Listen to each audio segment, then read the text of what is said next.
Hello there and welcome back to the channel. Today I'm very fired up to give you this episode. Today we are at WVS, which stands for Worldwide Veterinary Service. These are the people that offer free veterinarian care to animals that don't have owners, like your temple dogs, street dogs, otherwise known as soy dogs. You could bring a soy dog here and they will actually help it if it's injured, hit by a car, anything like that. They have a trained staff of veterinarians. They even train veterinarians, which you'll see here in just a little bit. And they perform surgeries here. It's kind of like your one-stop shop for homeless animals to be taken care of when they have critical needs. They even have campaigns where they work on projects for sterilization of these street dogs so they don't keep reproducing and making more dogs. They're also big on education. They educate people on animals, how to take care of them, how to love them. They also save some dogs from the I know this sounds gross, but eating dogs, like the dog meat market, which I didn't even know was a thing around here, but apparently it is. They also work with vaccinations of the street dogs too. So we're gonna go ahead and get a tour of this place. I hope you're ready to enjoy this one. Now this place runs off of donations. I'm gonna put a link in the description, and if you feel the need to donate to this worthwhile service, please do so. And hey, tell them that you heard about them on the Narrow Gate channel. And keep in mind that these dogs, you can be adopted. And if you did want to adopt a dog, come by here and take a look at some of the dogs. They'll let you interact with the dogs, you know, no strings attached. And you can decide for yourself if you found yourself a new buddy to bring home. Come on in, welcome. Well, thank you very much. Just Kun Manida is removing the latest storm damage. Yes, we got a big storm coming right now. You can see it in the sky there. The winds just picked up. Blue stuff everywhere already. Yeah. Anyway, Mark here is going to show us around. This is where they bring some of the animals to take care of them for veterinarian care, but I'll let him go from here. Right, welcome.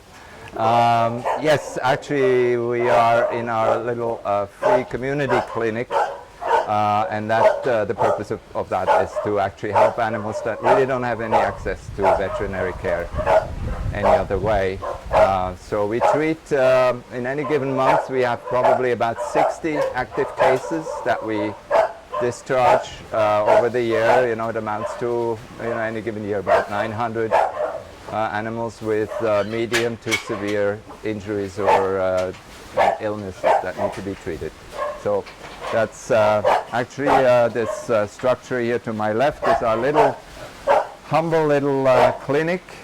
We might be able to take a peek inside in a minute, if you will. If you follow me through the administration complex. And we also have a special office pup at the moment. This is little Lulu. She unfortunately sustained severe burns to her little hind leg in a fire, and she will need a lot more treatment before she's all good again. And then we have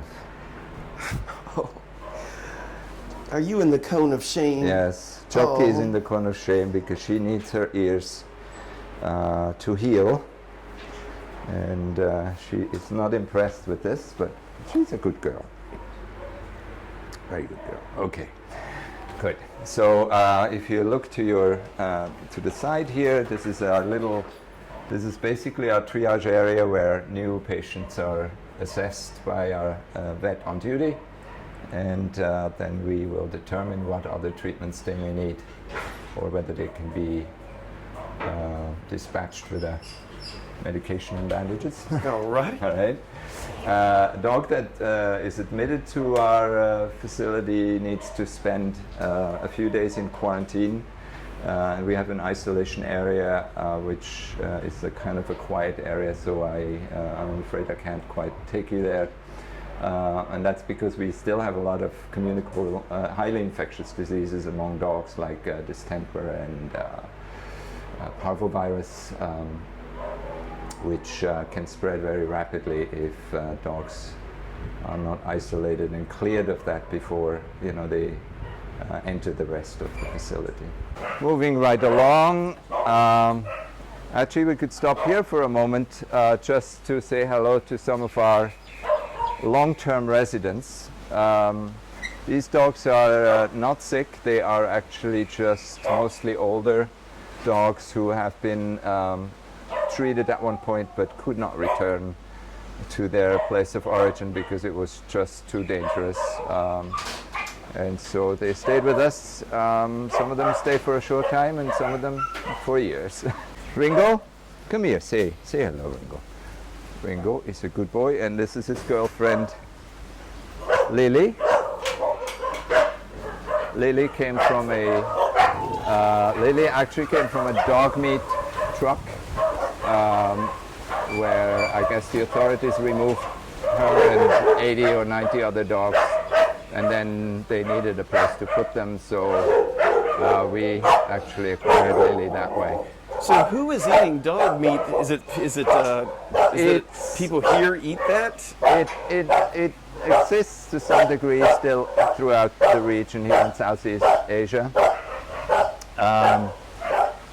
It is quite endemic in neighboring countries like Vietnam, which is fairly famous for that, but also to some degree in Laos and Cambodia. And in fact, even in some of the bordering provinces of Thailand, it still occurs. Perfect. Okay, so, you know, since Coco is not giving us a very warm welcome, we should move along. Here is our housekeeping department where, besides the laundry, we also prepare all the meals for our residents and visitors. Okay, Nit and Kun Fan are expert chefs in dog nutrition, and the big feeding frenzy will probably occur here very shortly. Here's one of our more recent adoptable guests. That's Ginger. She's a lovely small Bangkao, Bangkao being a native Thai breed. And she is ready for her new home. So come on down if this kind of thing appeals to you. And then we have a few people in individual or small enclosures. We have a mother and son team here, right? That's Vesta and June. Vesta being the slightly chubbier mom in the background. And I think we met Cindy earlier, but Cindy is one of the lucky girls who gets to go and live in Europe. She's actually leaving us for Germany tomorrow after losing an eye in an accident. Her things are really looking up for her now. It's Bocho. Hello, Bocho. He's a young man who's also ready for his new home. Okay, now if we look to the other side, we have a small community over here consisting of, I think, currently 3 dogs, and the human in there is one of our super volunteers, Paul, from New Zealand. Say hello, Paul. And he's kind of doing a little bit of socializing with one of our young residents. The other part of Team New Zealand, Hi. Annie, another long-term volunteer. How are you going? She has performed many little miracles in turning little wild beasties into wonderful pets. Yeah, that's her specialty. Taming the beast. So we're now in front of one of our latest achievements, and that's our new critical care unit, or CCU as we call it, where the seriously sick or injured animals are treated and kept in very nice, comfortable and controlled conditions. And because most of the dogs in that unit need a lot of rest and as little excitement as possible. I'm afraid I can't take you there, but the next best thing is to show you their treatment room where they get their daily medications and treatments, and that's right behind me here. So if you want to peek in here, and sooner or later we will run into vets, don't worry, but for now we have Kunat here, who's one of our vet nurses, and he's managing these facilities for the vet on duty to make it all very efficient. So we have pretty good facilities here, up to and including laser treatment for accelerated wound healing, and we were very fortunate that certain advanced things are available here thanks to donations from either individuals and in some cases some companies who actually provide things like that to us. So it's even though we provide free vet treatment, the treatment actually isn't free. So we always need somebody to help us make that possible. So we're going to complete our loop through the what we call the shelter area. And then exit to show you part 2 of our operation, which is quite a bit different from what you would normally expect in a traditional shelter.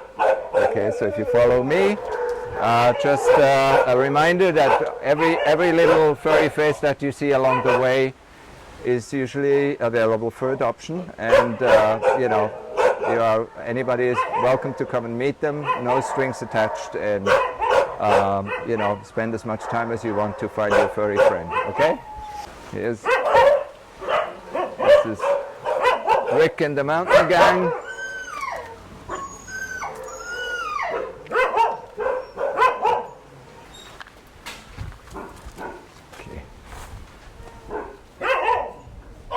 Okay. Over here we have a few more seniors. This is kind of our senior center. Everybody here is 10 plus, but even many of them make wonderful pets for the right home. Come here, come here. Hey, you silly boy. Yes, silly boy. Okay. He's not nearly as fierce as he pretends to be.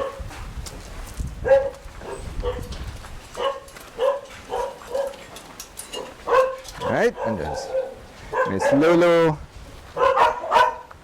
and Mr. Louie. Louie, you want to come up and say hello? Okay. All right.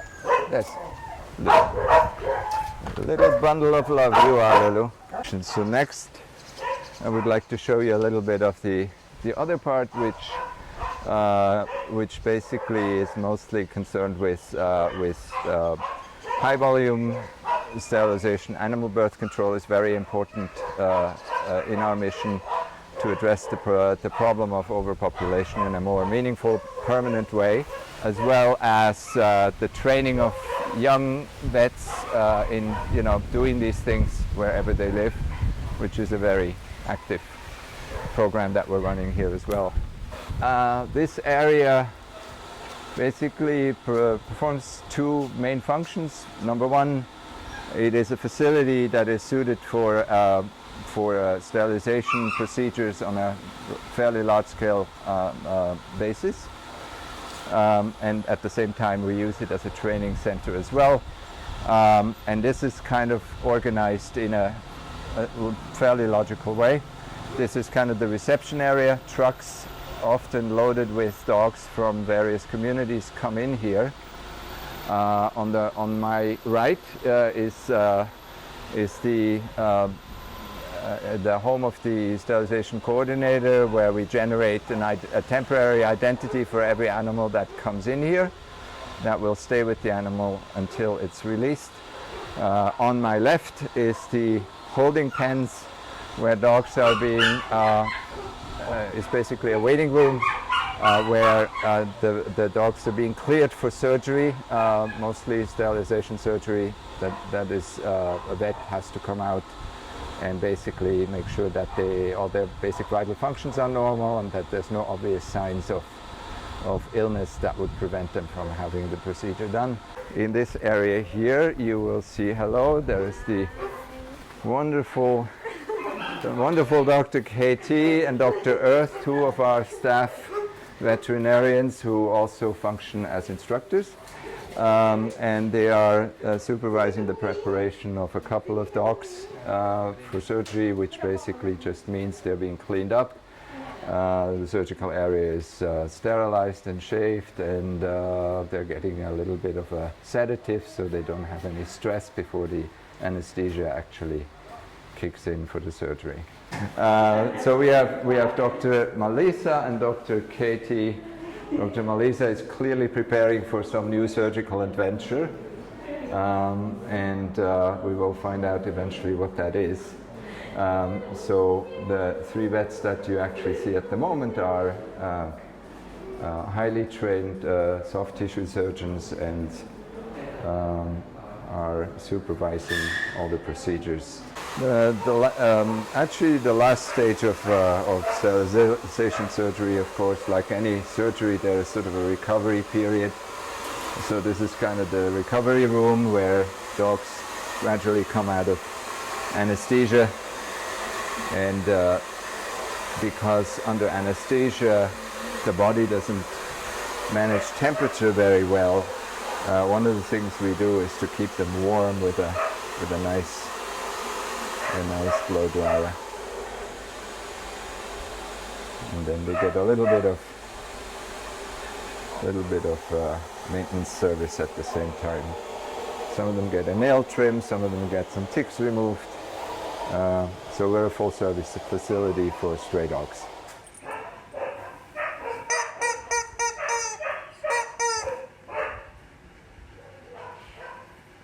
Checking reflexes.